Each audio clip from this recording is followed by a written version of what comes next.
Setelah kemerdekaan pada 17 Agustus 1945, Indonesia tentu harus segera membentuk pasukan tentara untuk menjaga kedaulatannya. Karena itu, tak lama kemudian dibentuklah Badan Keamanan Rakyat pada tanggal 27 Agustus 1945.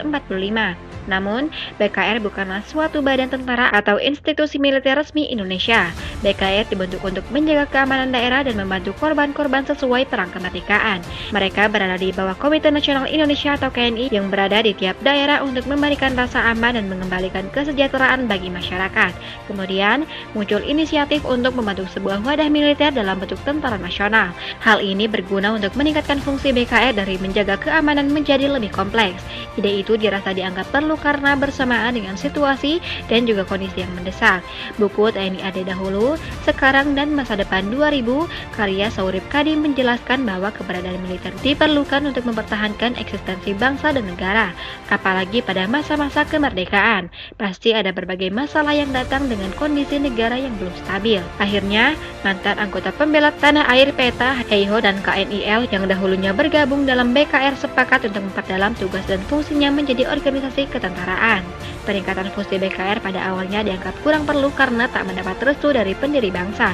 Presiden Soekarno misalnya, yang lebih menitik beratkan pada segi diplomasi daripada peperangan. Namun, karena kebutuhan dan situasi yang mendesak karena kedatangan tentara sekutu ke Indonesia, pada 5 Oktober dibentuklah Tentara Keamanan Rakyat atau TKR. Tentara ini merupakan angkatan perang pertama yang dibentuk oleh pemerintahan Indonesia.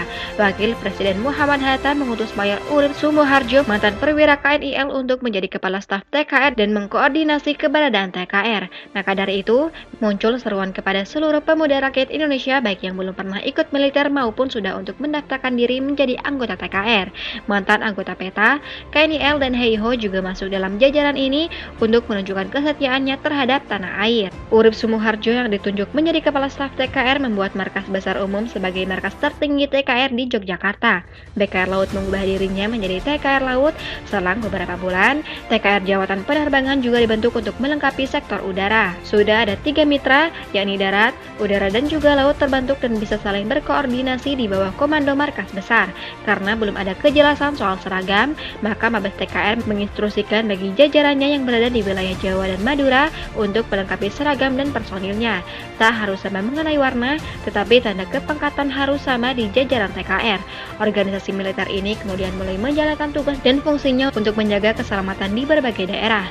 Kedatangan dan ancaman sekutu yang datang ke Indonesia menjadi langkah penting bagi TKR untuk menyelamatkan kedaulatan Indonesia. Pada 7 Januari 1946, pemerintahan mulai mengeluarkan penetapan untuk mengubah Tentara Keamanan Rakyat menjadi Tentara Keselamatan Rakyat.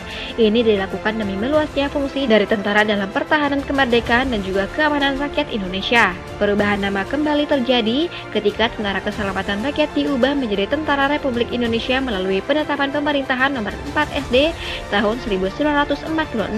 Hal ini untuk menunjang standar organisasi militer internasional. Selain itu juga, TRI menjadi Tentara Nasional Indonesia untuk menyatukan barisan bersenjata lain di samping TRI ke dalam wadah militer nasional pada 15 Mei 1947.